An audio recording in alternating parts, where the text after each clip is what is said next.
In the ancient land of Israel, a kingdom was ruled by a mighty king, a man after God's own heart, King David.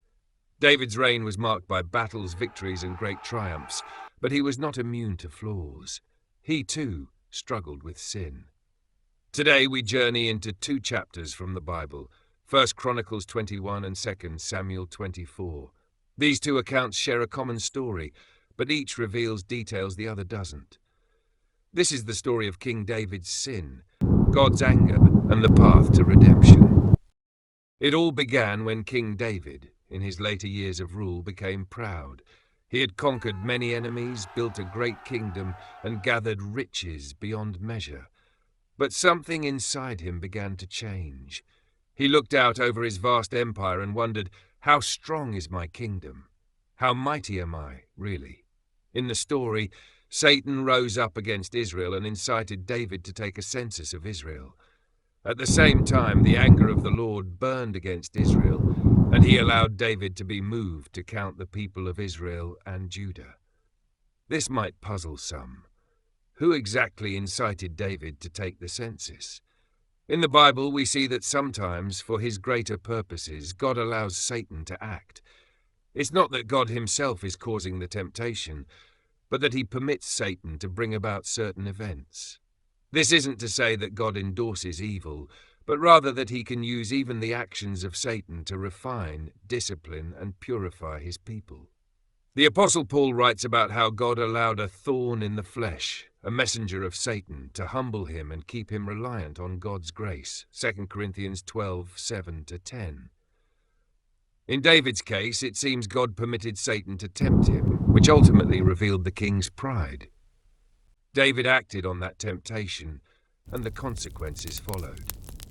Yet through this, God's hand was still present, working to refine David and draw him back to repentance.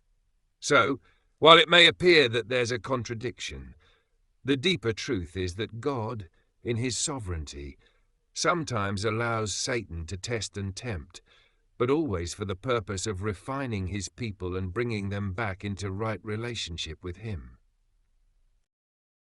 When Joab, David's commander, received the king's command to carry out a census, he opposed it. He knew it was wrong. Why should the king delight in such a thing? Joab asked, seeing the danger in David's actions. But David insisted, and Joab reluctantly obeyed. The count began. The census took months. From the north of Israel to the south, men were counted. When it was finally finished, David was faced with the staggering numbers: 1.3 million men of Israel and 470,000 men of Judah. It was an impressive number, but it left David feeling uneasy. His heart convicted him. He realized that he had trusted in the wrong thing. He had trusted in numbers and not in God. God was angry with David for simply counting the people of Israel. But why? The answer lies in the deeper meaning of what a census represented in those times. In ancient Israel, a man only had the right to count or number what belonged to him. Israel, however, did not belong to David. It belonged to God. God was the true king of Israel, and David was merely his servant. In Exodus 30:12, God had given Moses a specific command regarding the counting of his people.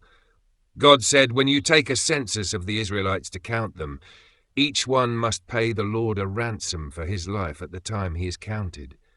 Then no plague will come on them when you number them." This was a sacred command.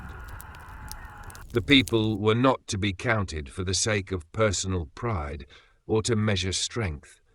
Instead, if a census was to be taken, it had to be done at God's command, and each person counted had to pay a ransom, an offering made to God as a way of atoning for the counting itself. By taking the census without God's permission and without offering a ransom, David acted as if he had ownership over Israel. He sought to measure the greatness of the kingdom not by God's provision but by his own strength. And in doing so, David's conscience struck him deeply. He knew, deep in his heart, that he had sinned. He had overstepped, and the weight of his pride and disobedience burdened him. David begged God to take away the guilt of his sin. He understood that the census was not just a simple count of people, it was an act that disrespected the sovereignty of God over his people. And so David cried out for mercy, fully aware of the cost of his pride. Subscribe, and you'll be notified when I post the second part.